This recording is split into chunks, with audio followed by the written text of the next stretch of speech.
Hola, ¿qué tal? Bienvenidos a La Pepa, el programa en alianza de Canal Capital y de lasillavacía.com, donde desmontamos las mentiras.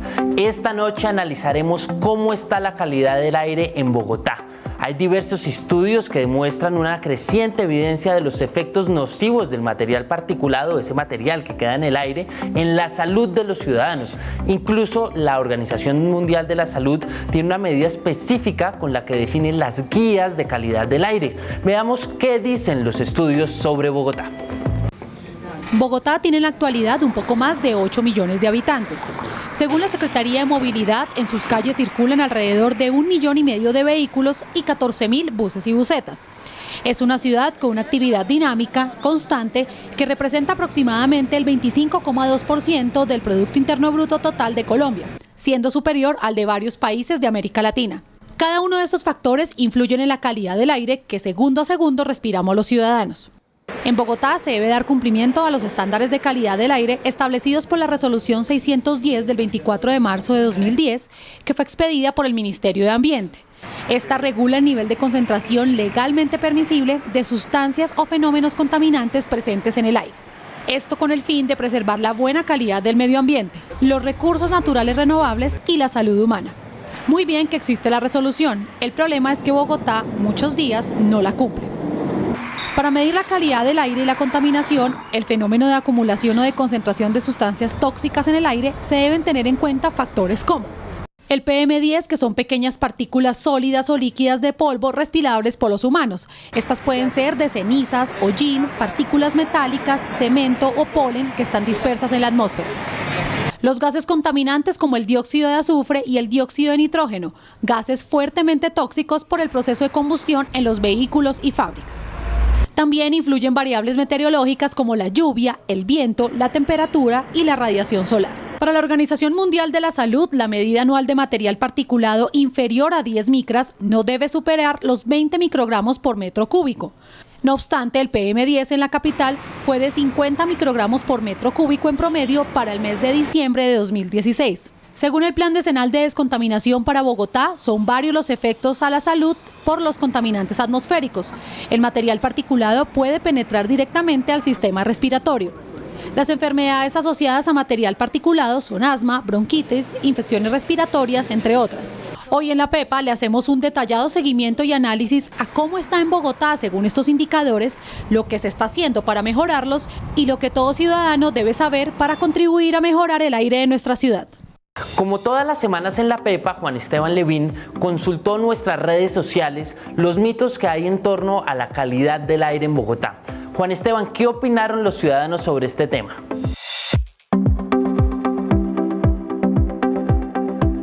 Pues Eduardo, encontramos una cosa muy interesante porque nunca antes nos había ocurrido esto. De entre los cientos de personas que votaron por cada uno de los mitos, en algunos de ellos todas, prácticamente todas más bien, estaban de acuerdo. Eso es nuevo. Entonces veamos mito a mito a ver en cuál pasó esto. Recordemos, primer mito, ¿cuál fue? El primer mito es este. En Colombia, solo Medellín tiene una peor calidad del aire que Bogotá. ¿Qué opinaron ustedes? Aquí está, cómo votaron en nuestras redes. Mitad y mitad, ¿no? 49% cree que es cierto que solo Medellín tiene una peor calidad del aire, el 51% que no. Más adelante les contaremos quién tiene la razón. Entonces pasemos al segundo mito. Recordemos cuál es, aquí está. Este segundo mito dice que Transmilenio es la principal fuente de contaminación en Bogotá. Este fue el mito por el que más votaron ustedes. ¿Y qué dijeron? Pues bien, de nuevo, casi empataron. El 49% cree que sí, que Transmilenio es la principal fuente de contaminación en Bogotá, el 51% no. Más adelante les diremos si es cierto o no. Pasemos al tercer mito. Recordemos cuál es, por cuál votaron ustedes en redes sociales. Este mito dice que los tapabocas evitan los problemas de la contaminación del aire. ¿Cómo votaron ustedes? Pues bien, el 29% cree que sí, que evitan los problemas. El 71%, bastante, dice que no los evitan. Más adelante veremos si los evitan o no o hasta dónde. Pasemos al cuarto mito.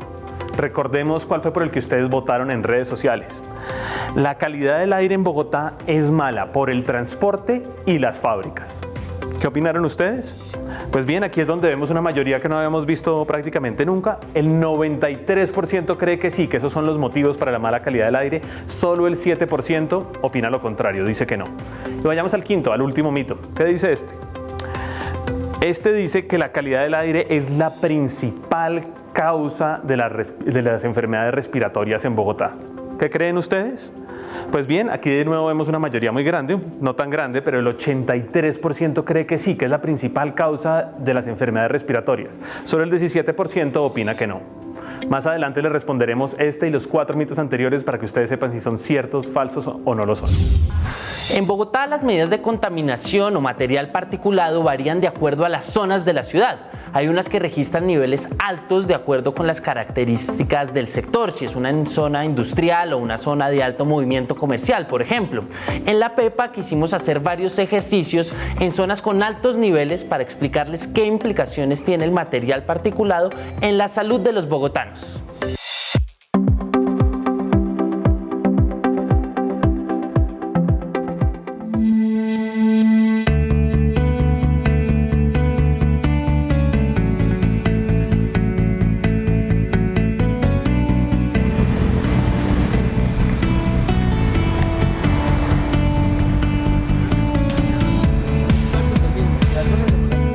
Estamos en la localidad de Chapinero, exactamente en la carrera 11 con calle 72, uno de los lugares más transitados de la ciudad, donde confluyen muchas calles contaminadas. Abajo en la Caracas está el Transmilenio, uno de los generadores más fuertes de contaminación, pero también está la séptima. Estamos con Mauricio Sandoval Jiménez. Bienvenido a la Pepa, gracias por aceptar esta invitación.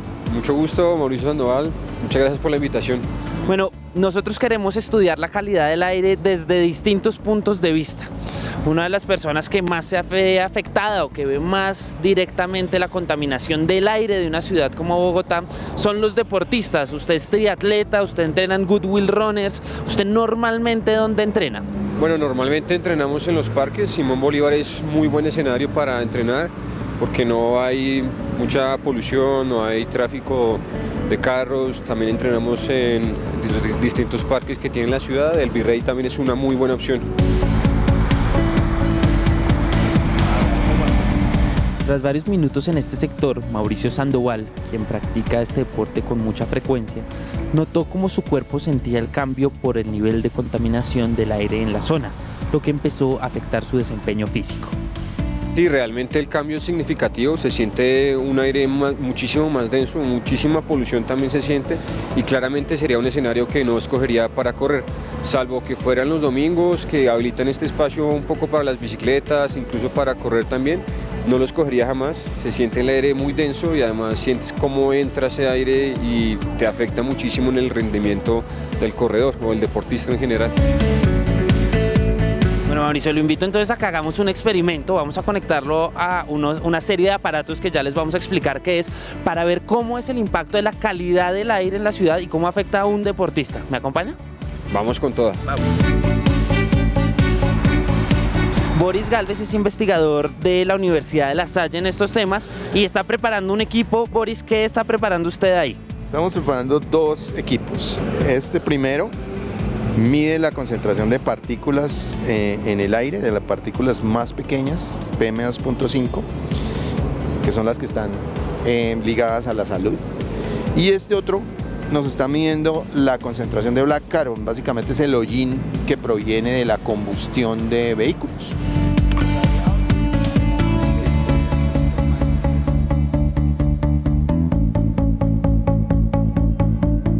Nuestro corredor quiso ir hasta la avenida Caracas con calle 72, lugar donde se puede concentrar mayor contaminación por el paso de los buses de Transmilenio, así como el alto tráfico vehicular.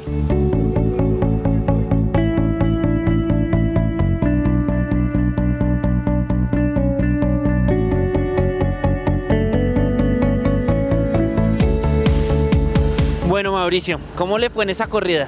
Denso, sentí un ambiente súper pesado, muchísima polución, mucha contaminación, vengo supremamente agotado, es un trayecto muy corto, pero la polución en verdad cansa muchísimo, sientes supremamente cansado. Bueno, Mauricio, vámonos para la Universidad de los Andes a analizar esos datos, a ver qué le arrojaron y estén muy pendientes a ver cómo le fue a Mauricio corriendo acá en la 72/11, una de las zonas más contaminadas de la ciudad. Él bajó hasta el Transmilenio y vamos a ver qué arrojaron los datos más allá de esa sensación científicamente hablando. Muchas gracias. Gracias a ustedes. Por ahora cambiemos de deporte y veamos cómo le va a un ciclista recorriendo las calles de Bogotá desde este punto hasta el centro de la ciudad.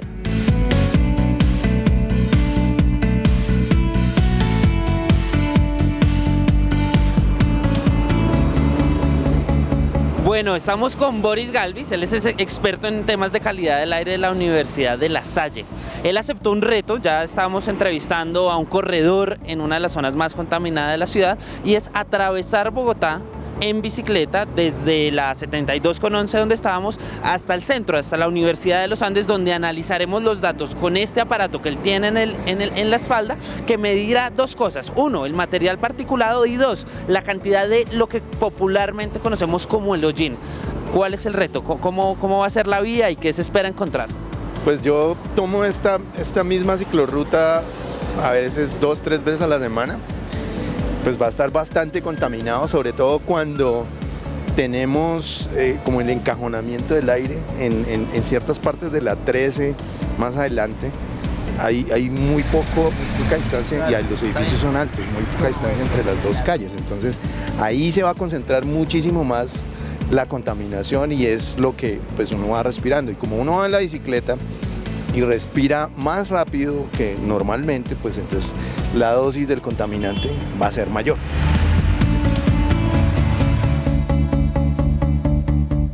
Mientras tanto, hablamos con algunos ciclistas que transitaban por el sector.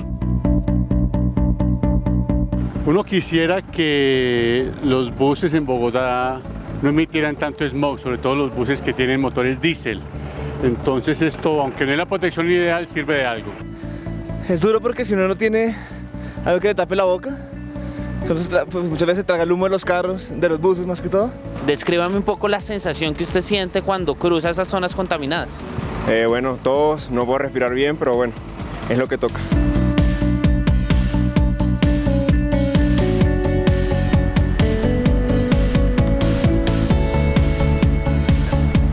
Lleva un poco más de 10 cuadras usted en la bicicleta. Estamos en la Plaza de Lourdes, en la localidad todavía Chapinero. ¿Cómo le ha ido? Pues hasta el momento bien. Se siente bastante, sobre todo en los semáforos, cuando uno para y los carros arrancan, se siente ahí más la contaminación.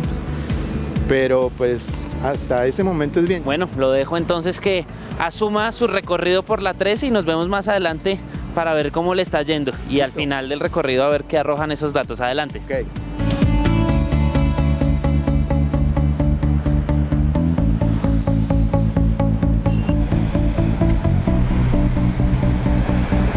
Muy todo, hágale.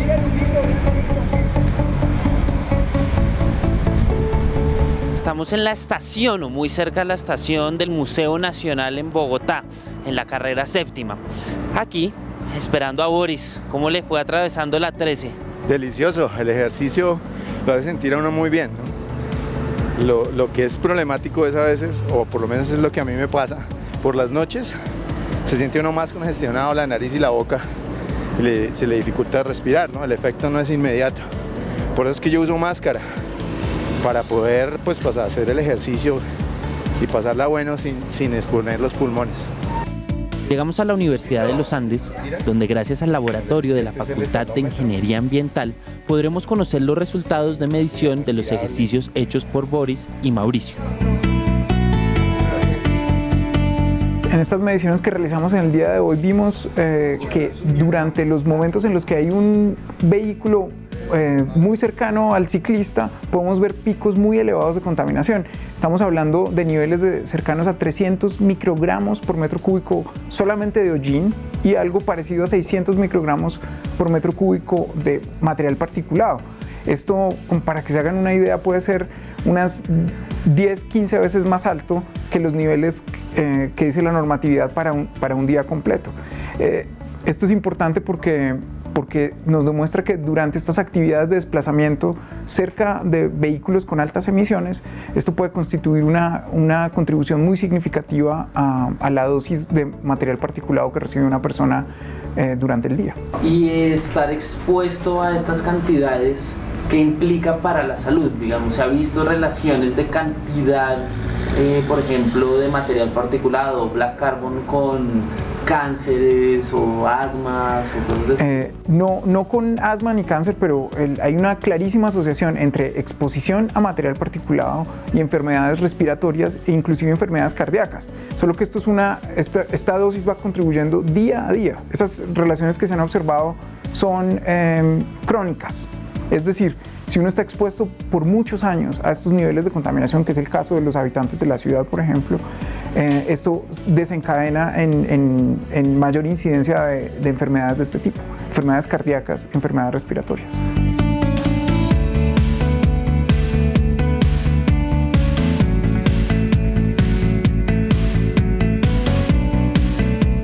El tercer ejercicio que queremos hacer hoy para mirar cómo está la calidad del aire en la ciudad es en el Transmilenio, el medio de transporte masivo de la ciudad, donde mucha gente entra todos los días y se expone al aire que ahí hay. Estamos con Juan Manuel Rincón, que está instalando una serie de aparatos con los que vamos a entrar a los articulados para ver en un recorrido promedio de Transmilenio qué tanto afectaría esto a los pulmones de un usuario. Juan Manuel, ¿qué está usted preparando acá? Bueno, acá estamos preparando diferentes equipos. Este es un 2-track DRX, mide pues como tal como el polvo que hay en el aire. Delta Ohm, que mide gases, temperatura, humedad. Esto es un PEM, lo que hace es atrapar el polvo en un filtro que pues después cuando finalicemos el monitoreo pues lo vamos a pesar y vamos a mirar por colores cómo cambia esto. ¿Qué más? Acá tenemos un microetalómetro, lo que hace es medir las partículas de black carbon, que es el hollín que se desprende del diésel de los Transmilenios. Y la idea es meterse con todos estos aparatos en el Transmilenio que simularían un poco el pulmón de alguien y mirar qué tanto la gente está expuesta, ¿no? Sí, claro, y pues la idea es mirar los diferentes ambientes a los cuales nosotros estamos expuestos. Un ejemplo, estando acá en la oficina, estamos expuestos a una concentración, cuando salgamos a la calle es otra, en la estación va a ser otra y en el Transmilenio va a ser otra.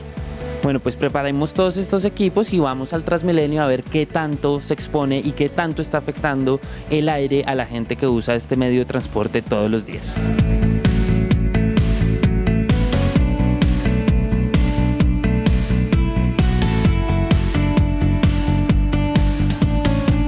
Estamos en la estación Universidades, en la 22 con tercera, en el centro de Bogotá. Vamos a tomar un bus que nos llevará por un pedazo de la 26, gran parte de la Caracas y luego toda la 80 hasta el portal de la 80. Con esos aparatos que les mostramos en el laboratorio vamos a medir qué tantas partículas entran en los pulmones de un usuario común y corriente que toma este servicio todos los días.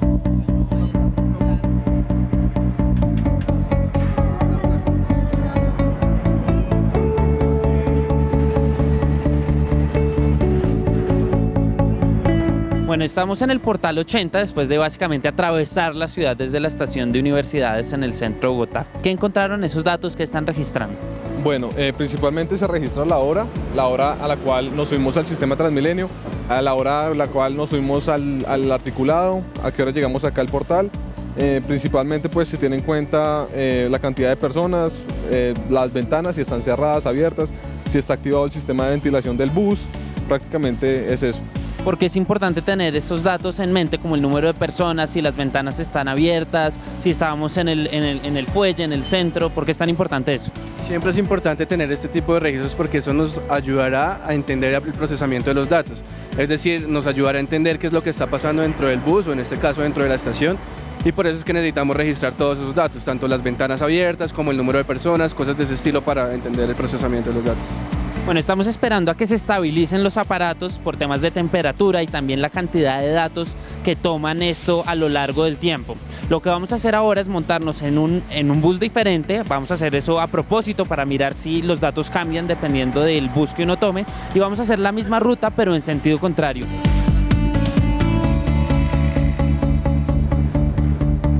Bueno, volvimos al laboratorio de calidad del aire de la Universidad de los Andes, donde básicamente vamos a descargar toda la información que recogieron los distintos aparatos que les describimos al inicio de este experimento, y vamos a encontrar y analizar la información que nos explicará y nos hará entender lo que pasa con la calidad del aire que respira un usuario a lo largo de un recorrido promedio como el que acabamos de hacer.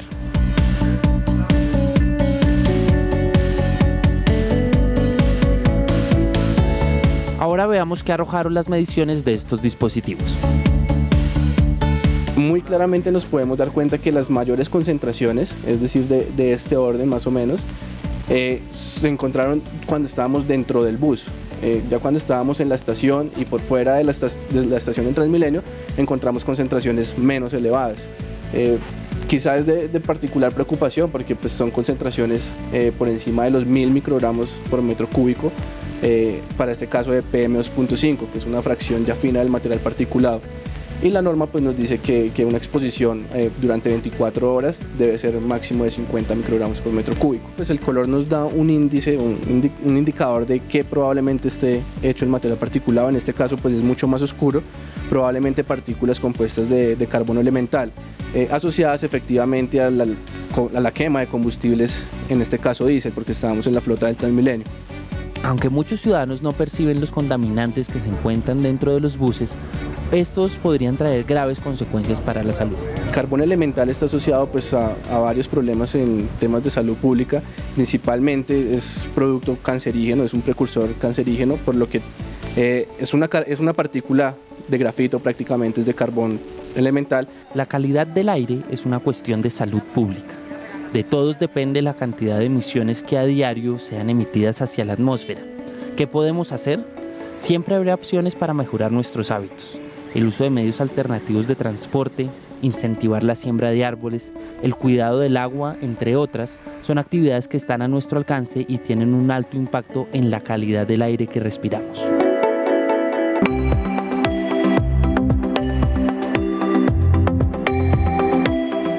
Como siempre en La Pepa invitamos a dos expertos para que nos ayuden a entender en profundidad el tema de cada semana.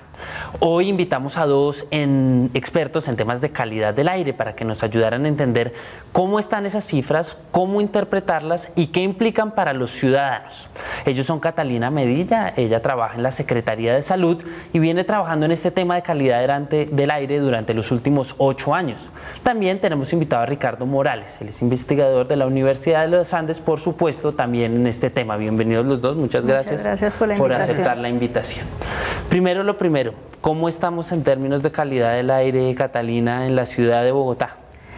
Mira, Bogotá ha venido avanzando mucho en la mitigación de los niveles de contaminación del aire.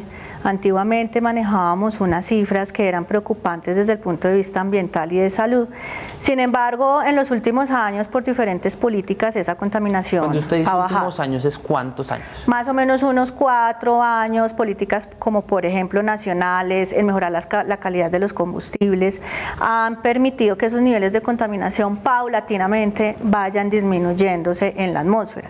Lo que pasa es que es muy difícil que una cantidad de contaminantes que has tenido durante mucho tiempo inmediatamente bajen sus niveles, entonces es un periodo de transición y de ir avanzando de una manera un poco más lenta. Bogotá en concreto, Catalina, ¿cómo está? Porque uno ha visto muchas noticias, sobre todo de Medellín, que estuvo en alerta roja, inclusive por la contaminación del aire, pero Medellín tiene unos problemas geográficos muy particulares que hacen que se acentúe el problema. Bogotá afortunadamente tiene unos beneficios que no tiene el valle justamente de Aburrá, que es donde está la ciudad de Medellín. ¿Cómo está Bogotá así no salga tanto en las noticias? Mira, la dinámica de los contaminantes en la atmósfera para Bogotá geográficamente es favorable. Nosotros, digamos, por la dinámica de los vientos, la autoridad ambiental establece unos niveles que antiguamente se manejaban en 24 horas del contaminante, digamos, de más importancia para la salud pública. Estábamos manejando niveles de 100, 120, 150 microgramos por metro cúbico en 24 horas, en un día. Ahora esos niveles han bajado a 70, 80, inclusive a 50 por debajo en un día, pero no en todas las zonas de la ciudad. Hay unas zonas que, digamos, están más contaminadas que las otras. Entonces sí favorece la dinámica de la geografía, especialmente en la zona sur de la ciudad. A veces los vientos van hacia la zona noroccidente y de los cerros bajan los vientos, que nos permite que se limpie, digamos, en la sabana de Bogotá, se distribuyan esos contaminantes con una mejor dinámica. Ricardo, Catalina decía una cifra que para ustedes que son investigadores está clarísima, pero para la mayoría de gente esto pues chino avanzado, entonces quisiera ir un paso atrás. Uno, ¿cómo entiende la calidad de aire de una ciudad como la de Bogotá? Pues a ver, Catalina estaba hablando sobre PM2.5, que es uno de los PM10 o PM2.5, que es material particulado suspendido en el aire. Es decir, partículas pero microscópicas. Cuando yo digo 2.5 me refiero a, son partículas más pequeñitas de 2.5 micrómetros, son cosas diminutas.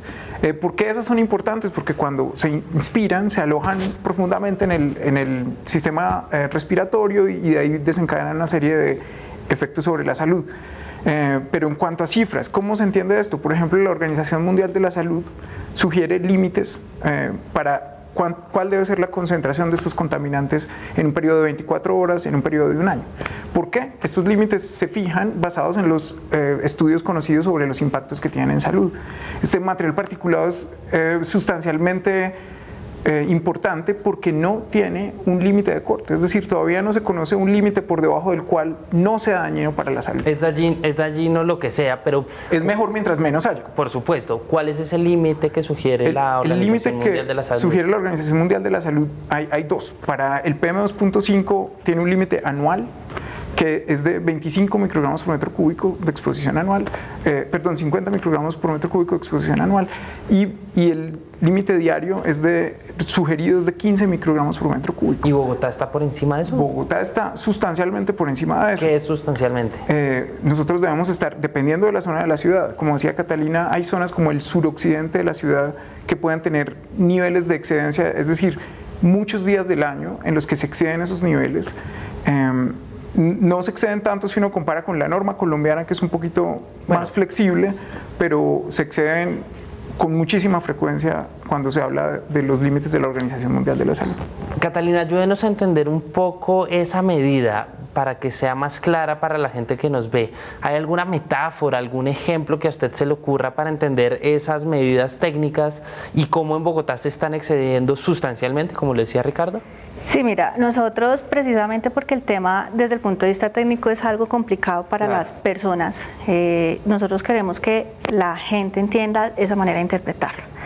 Entonces ya hace un par de años, desde el año 2015, nosotros en Bogotá establecimos el índice bogotano de calidad del aire, que es un índice relativamente para entender los niveles de calidad del aire en la ciudad, y es un código de colores, es un indicador que a medida que el color va siendo amarillo, rojo, naranja o púrpura, pues el nivel de contaminación del aire es, digamos, mayor.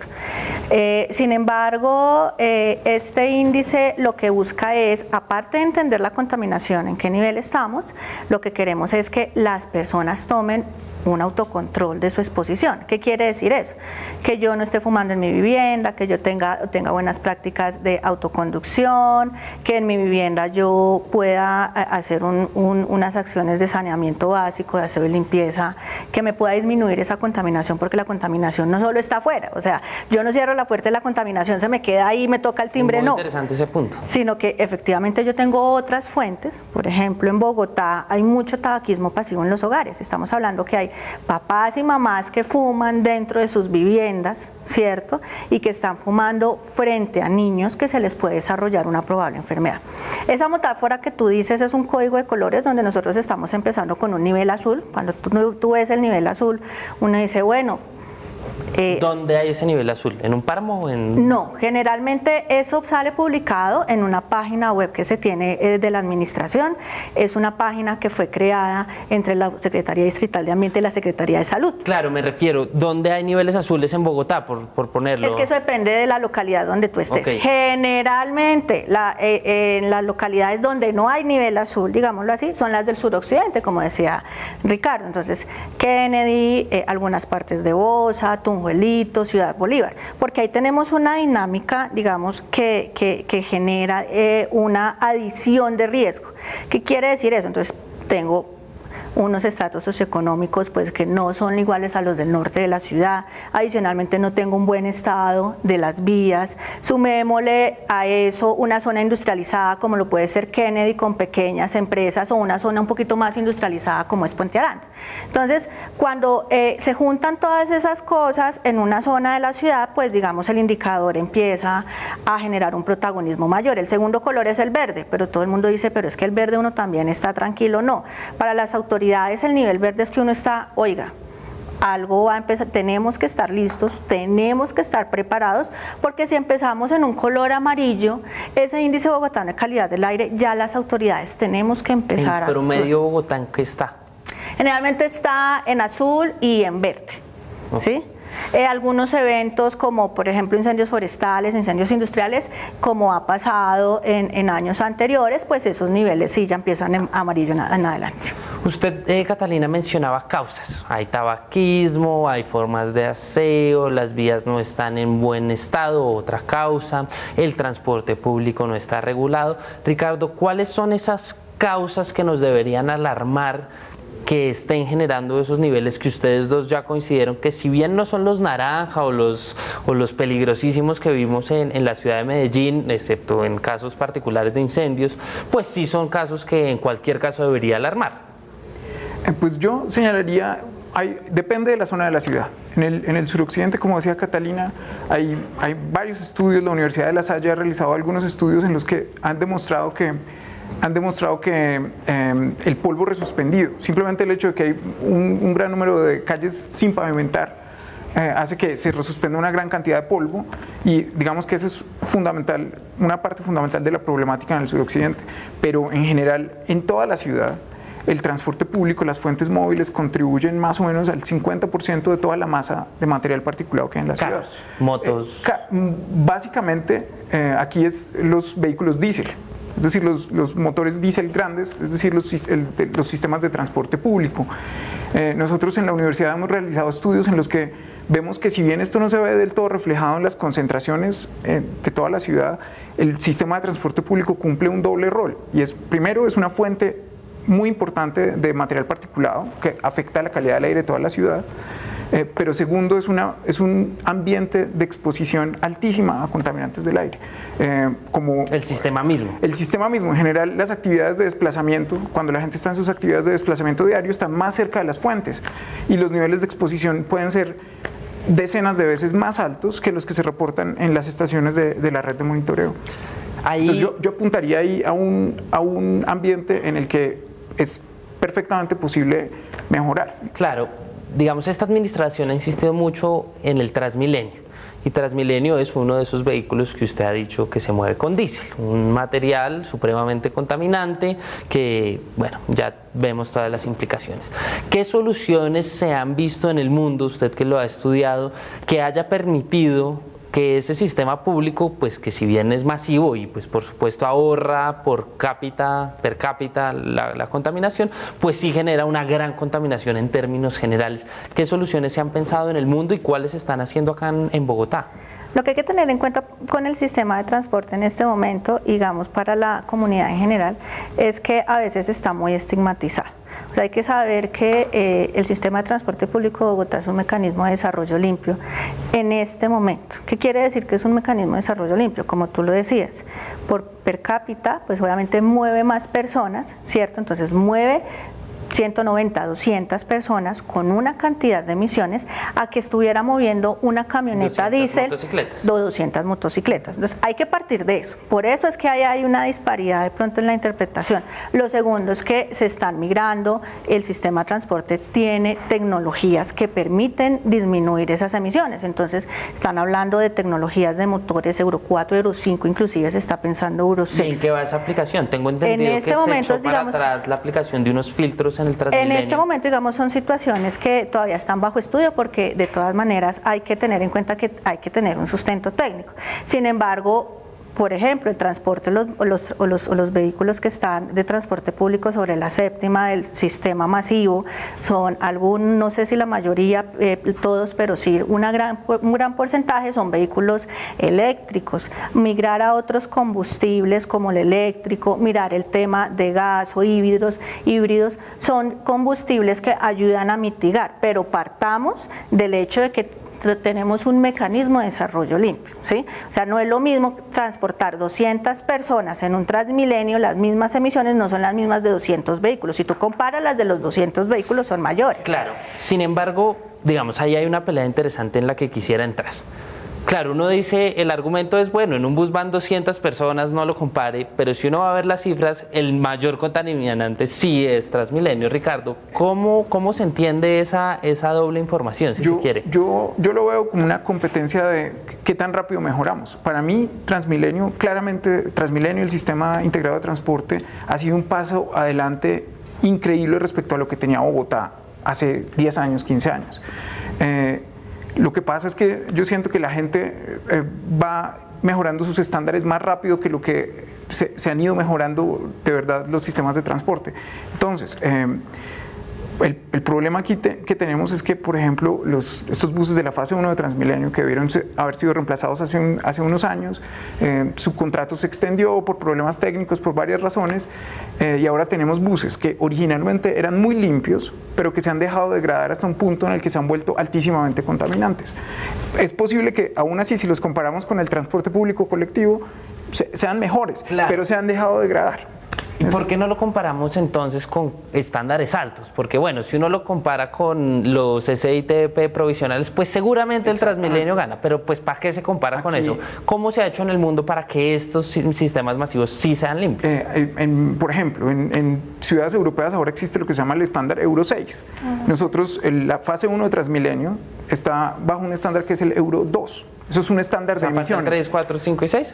Y si yo les digo, en Europa, este sistema Euro 2 se instauró en 1998. ¿Y es así? ¿Es progresivo? 3, 4, 5, 6. Sí, se ha ido progresando. Cada vez son más estrictos.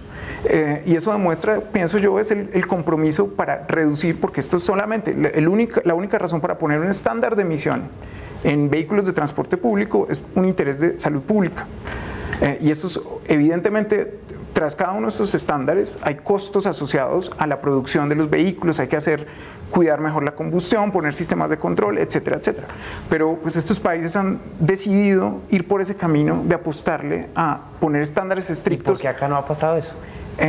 Pues bueno, hay muchas razones, pero hay costos asociados, hay dificultad en los contratos, en cosas de este estilo, pero finalmente yo pienso que hay un asunto de voluntad política. Yo, como mi punto de vista de investigador, yo no veo muy justificado que uno en este momento le apunte a una tecnología de emisión que en Europa se tomó hace 10, 12 años. Como que nos seguimos de cierta forma considerando ciudadanos de segunda categoría. Ellos merecen un estándar mejor, nosotros nos escudamos a veces un poquito en dificultades socioeconómicas para seguir estando rezagados en los estándares. Y yo pienso, desde mi punto de investigador, que eso es algo que no debería pasar, que nosotros le podríamos apostar algo mucho más ambicioso. Catalina, hablemos del sector privado. ¿Qué papel juega el sector privado, el amplio sector privado, desde las industrias, pasando pues por la gente que anda en su carro, pasando por la gente que no tal vez separa las basuras y eso genera más residuos que se cargan al ambiente? ¿Cómo juega ese sector privado amplísimo, insisto, en la contaminación y en la solución a un problema tan grave como es la contaminación del aire? Mira, el tema no es solo el sector privado. O sea, acá todos tenemos una responsabilidad, público, privado, como lo quieran llamar, ¿sí?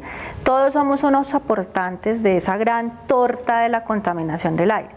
Una es el transporte público, otra es el transporte privado, otra es el sector industrial, que obviamente deben cumplir sus estándares frente a unos permisos de emisiones cuando aplique. Las personas que tienen o tenemos vehículo, cómo hacemos nuestros mantenimientos preventivos. Pero Ricardo tocaba un punto muy importante, y es el tema de la resuspensión. O sea, todos estamos aportando de alguna u otra manera. ¿Qué pasa con la resuspensión? Entonces, ese material particulado que está en el ambiente en este momento y que por dinámicas de la atmósfera, que quiere decir que llovió, ese material particulado, lo que hace la lluvia es caer al suelo. ¿Qué pasa cuando se seca la atmósfera y ya empieza a salir el sol en Bogotá? Pues ese material particulado ya no está a nivel atmosférico, sino que está a nivel de las personas. Ese es el material resuspendido. ¿Qué pasa? Que está teniendo mayor impacto y mayor representatividad. Entonces, ¿quién aporta toda esa torta de la contaminación? Todos. ¿Qué pasa con esa resuspensión? Que es que en Bogotá se han visto por estudios de la Universidad de los Andes, los más recientes, en que el aporte de la resuspensión en la ciudad es cerca del 50% y hasta más. Independientemente de qué aporte, tenemos un problema y tenemos que entrar a trabajar con otros gremios, como por ejemplo el sector aseo, de aumentar frecuencias de limpieza en las vías. Tenemos que revisar cómo ese material está entrando a nuestras viviendas. Lo que te decía, nosotros no le cerramos la puerta a la contaminación del aire, ella entra solita, ¿sí? Y tenemos que nosotros como aportantes revisar un control social en todo sentido, público, privado, a mediano, a gran escala y en tiempos a corto, mediano y largo plazo, con medidas pequeñas pero que sean de Claro, consumo. usted habla de medidas, Ricardo. ¿Cuáles son las recomendaciones muy brevemente que ustedes han hecho desde la universidad para bajar estos niveles? Bueno, en cuanto al transporte público, yo creo que aquí hay una cosa muy clara, es que hay que hacer un esfuerzo grande en un cambio, una apuesta, en un cambio de tecnología, apuntarle a vehículos de combustión más limpia, gas natural, híbridos, eléctricos, y yo creo que la ciudad tiene ahí una oportunidad muy grande de cambio con esta renovación de la fase 1 de Transmilenio, que es renovar un número altísimo de los buses de Transmilenio, y tenemos la oportunidad de poner un estándar mucho más alto, imponer un estándar mucho más alto en esa nueva flota de buses. Básicamente nosotros hemos apuntado a eso, tecnologías más limpias de combustión. ¿Ustedes? Desde el gobierno, en este momento nosotros le estamos dando una apuesta, aparte, digamos, de la apuesta tecnológica que está diciendo Ricardo, y es que tenemos que hacer un control social. Entonces tenemos que enseñarle a la gente, como les explicaba ahorita en este momento, es qué significa la contaminación del aire y cómo podemos nosotros apostarle a una mejora desde el punto de vista individual. O sea, que una sola persona contribuya, digamos, diariamente a un mejoramiento, eso suma que somos 8 millones de personas trabajando. ¿Cómo alguien que nos pueda estar viendo hoy puede decir, bueno, a ver, no quiero ponerle la carga al ciudadano, porque ya nos decíamos, es el Transmilenio y el ciudadano no puede hacer nada con el Transmilenio o con la contaminación de las calles o bueno, tantas otras, pero si usted es ciudadano y quiere aportar ese granito de arena, ¿cómo lo hace? Tú mismo lo decías, digamos, frente al tema de los residuos, todo lo que tiene que ver buenas prácticas en la vivienda de separación de residuos y no depositar los residuos en vía pública, porque eso puede generar mayor emisiones. Adicionalmente, todo el tema, así lo digan que no, pues lo que pueda estar contribuyendo con fuentes de combustión individuales, como puede ser el fumar en establecimientos o quemas a cielo abierto, también está influyendo en los niveles de contaminación, porque no es una sola persona que lo está haciendo, o sea, son en varias zonas, digamos, tenemos puntos calientes de esas problemáticas. Entonces, lo que hace el IVOCA es establecer una serie de recomendaciones frente a esos niveles de contaminación. ¿En qué sentido? En que tenemos que manejar todo el tema de ecoconducción, o sea, tener buenas prácticas de conducción, tener nuestros mantenimientos al día, hacer todo lo que sea barrido y limpieza. Inclusive yo me acuerdo de cuando las personas, digamos, en los barrios hacían jornadas de limpieza, eso se puede ayudar de una manera masiva, porque es que la responsabilidad no es de una sola persona y no es del gobierno, es de todos. Ricardo, ¿qué tanto podría aportar el aporte, valga la redundancia, individual? ¿Si es tan significativo o valdría mejor cambiar la tecnología de los buses? Pues hay dos cosas. Yo creo que los individuos pueden actuar en dos instancias diferentes. Y una es a través de la presión política. Los individuos deberían poder elegir gobernantes que pongan asuntos ambientales como algo prioritario. Pero además, por ejemplo, pienso yo que hay elecciones individuales de todos los días que pueden ayudar positivamente. Por ejemplo, dejar el carro en la casa. Yo, en mi opinión, eso es una elección sencilla, que es utilizar el transporte público, fortalecer el transporte público.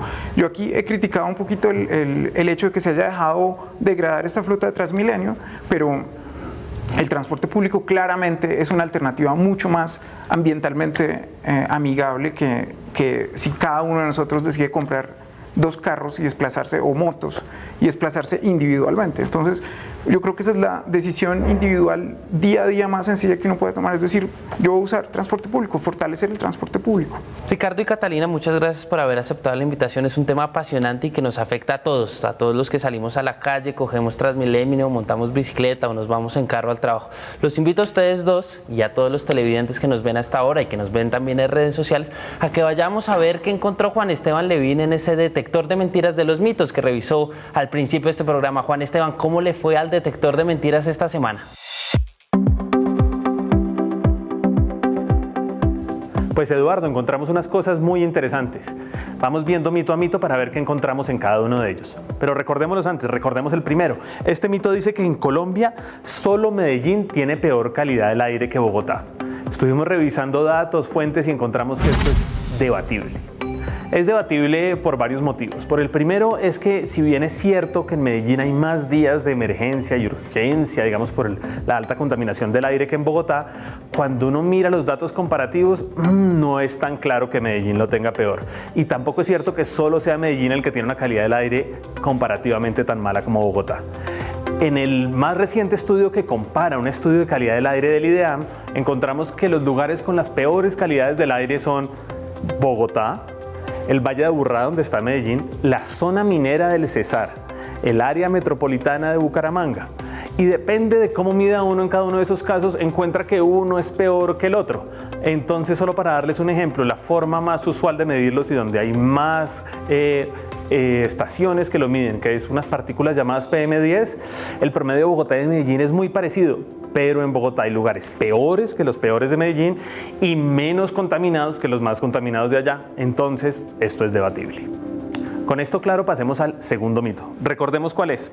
Este mito dice que Transmilenio es la principal fuente de contaminación del aire de Bogotá. Encontramos que este mito es falso.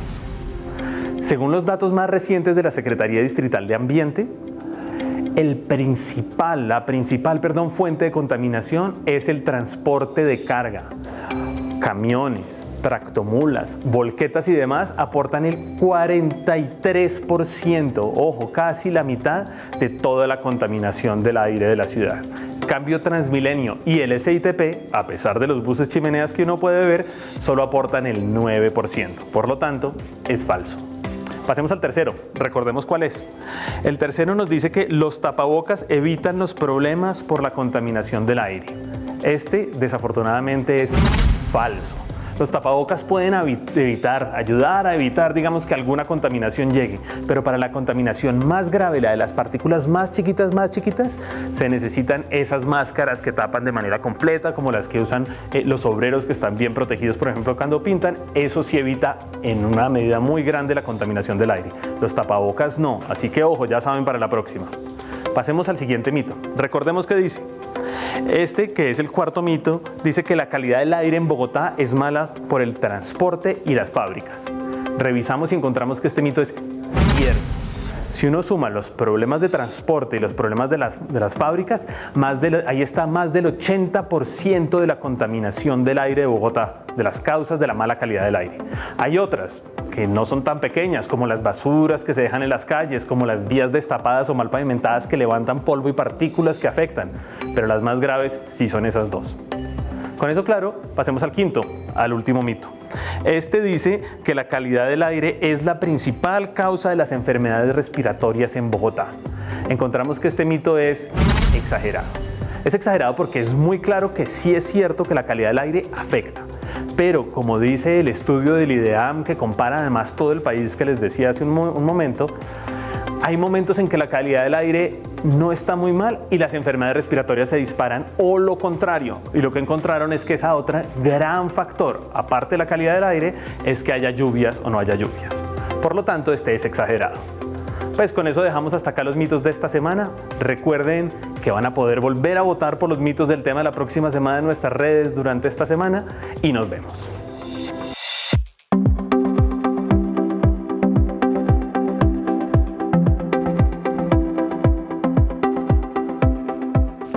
Hola, soy Tatiana Duque y desde la redacción de La Silla Vacía pues les contaré qué fue lo que pasó la semana pasada y qué va a venir en la siguiente. Arrancamos la semana pasada con una controversia muy fuerte sobre la libertad de expresión, las redes sociales y la campaña política de 2018. Estamos hablando de lo que ocurrió entre el expresidente Álvaro Uribe y el columnista Daniel Samper. Álvaro Uribe lo calificó y lo llamó un violador de niños por las burlas de Samper a la hija Amapola, la hija de Paloma Valencia. Ella es una senadora del Centro Democrático, una de las consentidas de Uribe y además precandidata presidencial.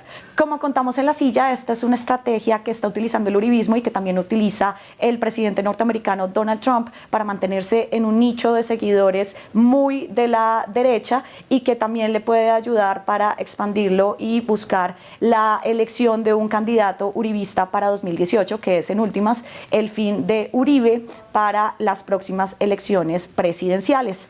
También la semana pasada se instaló el último congreso del presidente Juan Manuel Santos, un congreso que será bastante complicado porque es un congreso en donde ya la gran mayoría de parlamentarios van a estar en campaña electoral para la reelección de ellos y de sus candidatos presidenciales. Así que prevemos muy poco quórum, pero al mismo tiempo una gran carga legislativa que el gobierno tendrá que mirar cómo la subsana, porque de todas maneras tiene que sacar adelante más de 13 proyectos del fast track, es decir, de la reglamentación del acuerdo de paz, que el presidente Santos dijo en su discurso que estará dispuesto a gastar hasta el último punto de su popularidad, que ya es bien bajita, para sacar adelante esta reglamentación y cumplir con lo acordado.